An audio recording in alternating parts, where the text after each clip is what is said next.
नमस्कार, स्वागत है आपका लीगम फीगम स्टडी विद मी पर। आज हम आपके सामने एक ऐसी खबर लाए हैं जो प्रकाशित हुई थी 27 सितंबर 2023 को। आइए पढ़ते हैं और जानते हैं पूरी खबर। ट्रायल में लगे 40 साल, रेप हत्या के दोषी को जमानत। आइए पढ़ते हैं पूरा मामला। सुप्रीम कोर्ट ने रेप और मर्डर मामले में दोषी 75 साल के एक बुजुर्ग को जमानत दी है। सुप्रीम कोर्ट ने कहा है कि मामले के ट्रायल में 40 साल लगे और ये अति देरी वाला केस है। सुप्रीम कोर्ट ने हाई कोर्ट से कहा है कि वह अपील पर सुनवाई के लिए इस केस को प्राथमिकता दे। सुप्रीम कोर्ट के जस्टिस अभय एस ओका की अगुवाई वाली बेंच मई 2023 के कोलकाता हाई कोर्ट के फैसले को चुनौती देने वाली याचिका पर सुनवाई कर रही थी। हाई कोर्ट ने सजा सस्पेंड कर उसे जमानत देने की गुहार को खारिज कर दिया था।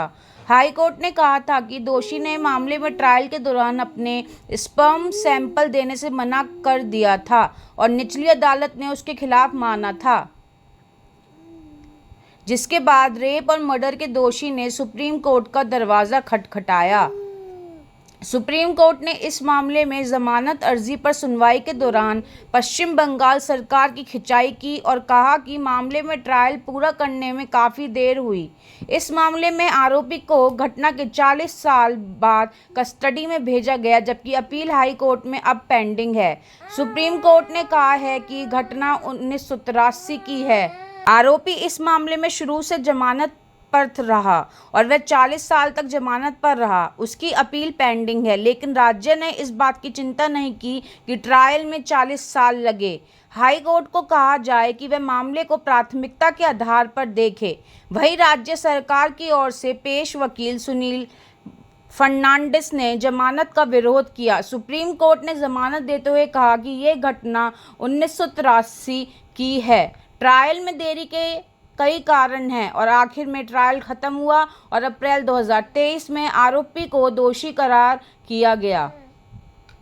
याचिकाकर्ता शुरू से ट्रायल के दौरान 40 साल तक जमानत पर रहा। अभी उसकी उम्र 75 वर्ष है। उसकी अपील हाई कोर्ट में पेंडिंग है और अपील एडिट हो चुकी है और फाइनल दलील होनी है। ट्रायल में हुई देरी और केस के फैक्ट के मद्देनज़र आरोपी जमानत का हकदार है, क्योंकि ट्रायल में 40 साल लग चुके हैं। ऐसे में हाई कोर्ट को निर्देश दिया जाता है कि अपील पर सुनवाई के लिए केस को प्राथमिकता के आधार पर देखा जाए। तो आप बताइए कि क्या ये सही है? हमारे देश में करोड़ों केस पेंडिंग हैं और जजों की सही स्तर पर नियुक्ति नहीं की जा रही है।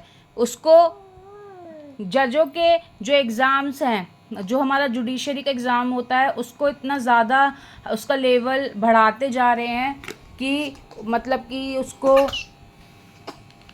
चेंज करते जा रहे हैं, उसमें चेंजेस लाते जा रहे हैं और उसको डिफ़िकल्ट बनाते जा रहे हैं। और चलिए डिफ़िकल्ट छोड़िए, वो तो सबके लिए ही हैं, बट इतनी वैकेंसी भी नहीं आ रही है जितनी जजेस की रिक्वायरमेंट है। तो आप बताइए, 40 साल तक रेप केसेस, जो इतना भयानक अपराध है, उस पर जो केसेस हैं वो पेंडिंग पड़े रहते हैं। ये है हमारे देश का कानून। आपकी क्या राय है? कमेंट बॉक्स में ज़रूर कमेंट करें। धन्यवाद।